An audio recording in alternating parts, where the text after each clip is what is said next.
mistake upon a mistake. Overnight, China hurled these new accusations at President Trump as it took action, bracing for a real trade slugfest. President Trump is now promising a new 50% tariff on China, on top of the other new tariffs, which are on top of existing tariffs. Combined, this would make U.S. tariffs on imports from China a whopping 104%. And yet, despite all this tough talk, the markets, they seem a little less agitated this morning. After days of these massive losses and trillions of dollars in value evaporated, U.S. stock futures are pointing up, for now at least. It comes, and it may be because of the fact that some members of his administration have relented on their no negotiation stance. Some members of the administration. The markets in Asia, you can see right there, most of them rebounded after their sharp sell-offs.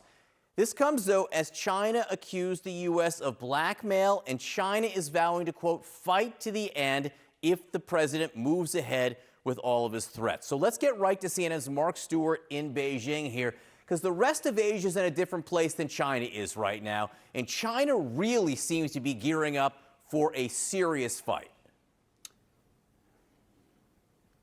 Indeed, John, despite what the White House may want, China and Beijing is making it very clear that it's not going to budge. And once again today, we saw this shift from diplomatic language to something that's much more defiant. You brought up that phrase, mistake upon mistake.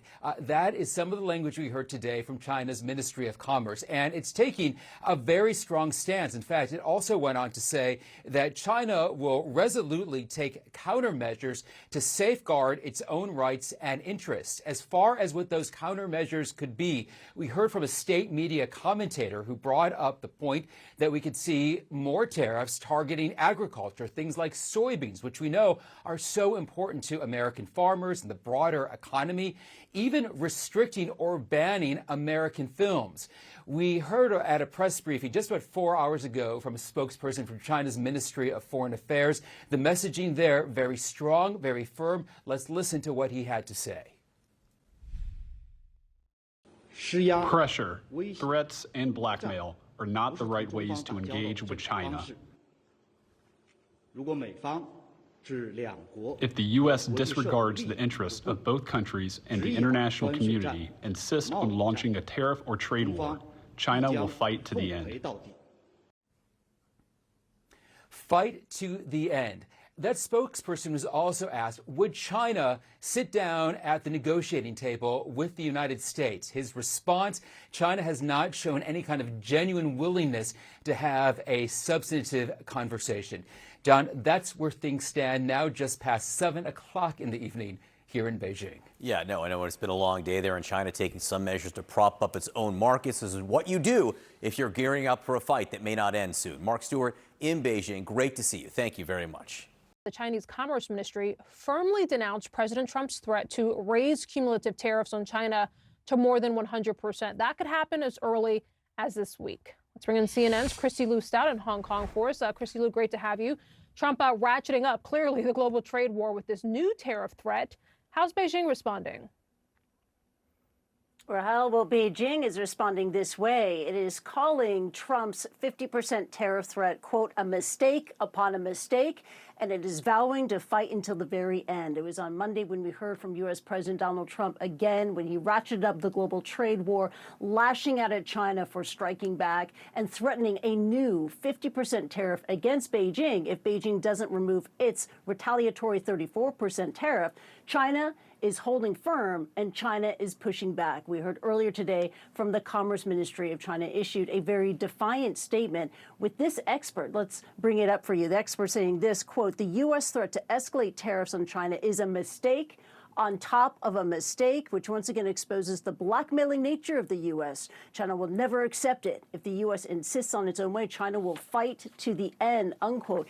The ministry also called for all tariff plans to be dropped and called for dialogue to settle differences. Earlier, we heard from the spokesman of the Chinese embassy in the United States who took a more measured tone, using language that we've heard time and time again during ongoing trade battles between U.S. and China. This is what Liu Pengyu said in his statement. He said this this to CNN, quote, "We have stressed more than once that pressuring or threatening China is not a right way to engage with us. China will firmly safeguard its legitimate rights and interests," unquote.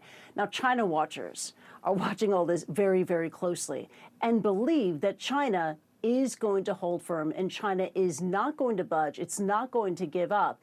It's threatened retaliatory tariffs of 34% set to kick in later this week on April the 10th. In fact, this is what Ryan Haas, a scholar at Brookings, had to say. He posted this on X just a few hours ago. It's a very interesting analysis. He said this: "I am skeptical that Beijing will blink on President Trump's recent tariff escalation threats. Chinese leaders understand holding firm will be economically costly. They are preparing the public to tolerate pain.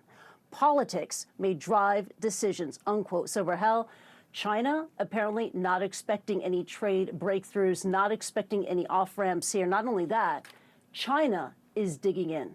Rahel, back to you. Yeah, certainly if they say we're willing to fight to the end, it doesn't sound like they're willing to budge, not at this point at least. Chrissy Lou Stout in Hong Kong. Chrissy, thank you. We're also learning new details about what's happening behind the scenes at the White House as this chaotic tariff rollout is about to kick into overdrive overnight, and what message some of the people around the president think he should and should not be pushing with the American public. CNN's Elena Treen at the White House for us.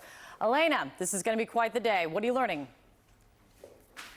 You're exactly right. It will be. Look, we actually had some new reporting come out about how, as all of this is, of course, all of these tariffs, people are trying to figure out what exactly is the way out of this. And, markets are responding by being scattered. 401ks are shrinking. We learned that over the weekend, the president's Treasury Secretary, Scott Bessent, actually flew to Mar-a-Lago and to deliver a message to the president. Essentially, that message, Kate, was that they need to get his team on the same page, but also more clearly explain to the American people what the end game with these tariffs are. And of course, that is trying to get better trade deals with other countries. Now, we did actually hear the president yesterday say that he is open to negotiation. He said he had talked to the Japanese prime minister. He talked to other world leaders as well, and said that he's willing to deal. However, when I have talked to many different White House officials, Trump administration officials about this, they tell me really in the president's eyes, he wants to try and milk these other countries for everything they can get. And his ultimate priority is really to try and erase some of the deficits that America has with these other countries. We've heard the president say as much. Now, all of this, though, of course, comes as a lot of people have been trying to kind of read between the lines of what different top economic advisors here at the White House are saying. There was some mixed messaging over the past several days. Even just yesterday, we heard one of the president's trade advisors, Peter Navarro, say that these tariffs are not a negotiation. Then you've heard Bessent and others say they will be negotiating with some of these key trading partners. Listen to how the president responded to that. There have been some mixed messages from your administration.